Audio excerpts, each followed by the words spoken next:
మచిలీపట్నంలో సైబర్ కేటుగాళ్లు మరోసారి రెచ్చిపోయారు. ఢిల్లీ పోలీసులమంటూ వృద్ధురాలికి వాట్సాప్ కాల్ చేశారు. వృద్ధురాలి అకౌంట్ నుంచి 1.43 కోట్లు మాయం చేశారు.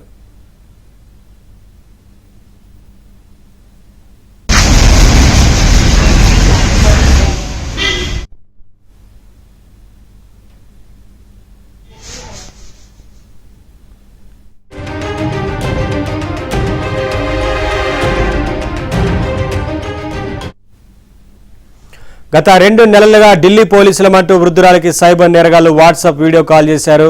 మీరు మనీ లాండరింగ్ కేసులో ఇరుక్కున్నారంటూ వృద్ధురాలిని వాట్సాప్ కాల్లో బెదిరించారు.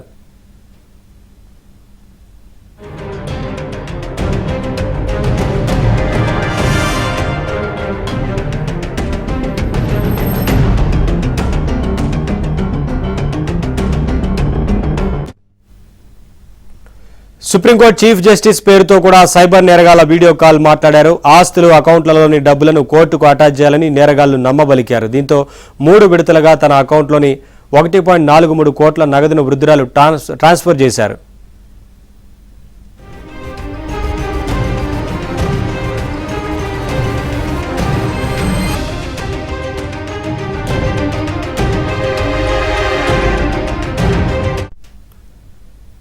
ఆస్తులు కూడా అమ్మి నగదు జమ చేయాలని చెప్పడంతో ఆమెకు అనుమానం వచ్చింది. భయంతో వెంటనే స్థానిక పోలీసులను వృద్ధురాలు ఆశ్రయించి ఫిర్యాదు చేశారు.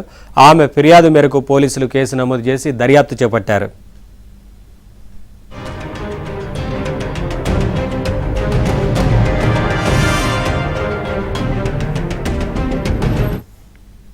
ఉన్న డబ్బు మాత్రం కోర్టుకి ప్లెడ్జ్ చేయండి, చేసేస్తే అది ఫారెన్సిక్ డిపార్ట్మెంట్కి వెళ్ళి మళ్ళీ 3 రోజుల్లో మీకు వెనక్కి వచ్చేస్తుంది డబ్బు అంతా అన్నారు. తర్వాత మేము ఇక్కడ 15వ తారీఖు ఐఓబిలో అమౌంట్ వెళ్ళి FDలన్నీ బ్రేక్ చేసి అకౌంట్ లోకి వేయమన్నారు. తర్వాత అకౌంట్ లో వేసాక ఎంత చెప్పమన్నారు. 1,05,00,000 అండి 15వ తారీఖు.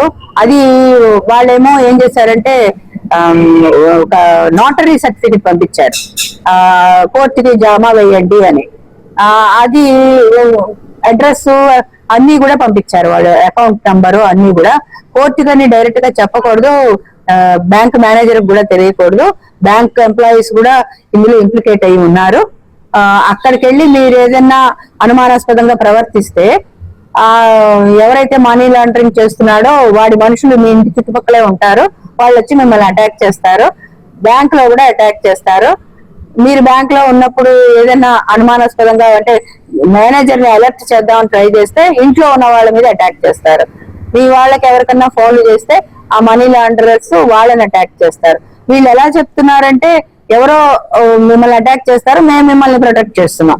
1,43,50,000. ఈ విషయం అందరూ కూడా అర్థం చేసుకుని దీనికి ఎవరు కూడా దీనికి సకం కాకండి, దీనికి లోపడకండి ఎవరును. అందరికీ ఒకటే ప్రార్థన, ఎవరి డబ్బైనా డబ్బే, ఎంతైనా రూపాయి పోయినా పోయినట్టే కదా, అందుకని జాగ్రత్తగా ఉండండి అనే అందరికీ విజ్ఞప్తి చేసుకుంటారు. నేరగాళ్ళు మిమ్మల్ని డిజిటల్ అరెస్ట్ చేశాం కాబట్టి మీ ఇంటికి పోలీసులు వస్తారు, అరెస్ట్ చేస్తారు, ఇలా భయపడతారు. మీరు ఇలాంటి వాటికి భయపడద్దు, ధైర్యంగా సమాధానం చెప్పాలి వాళ్ళకి. డిజిటల్ అరెస్ట్ అనేది ఎక్కడో కూడా చట్టంలో ఎక్కడా లేదు. మీకు ఇలాంటి అనుమానాలు ఏమైనా ఉంటే, ఇలాగ ఎవరైనా భయపడుతున్నారని తెలిస్తే మీరు మీ ఏరియా పోలీస్ స్టేషన్కి వచ్చి ఇమీడియట్ గా మీరు స్పందించుంటే ఇలాంటి నష్టపరిహారం జరిగి ఉండకపోవచ్చు.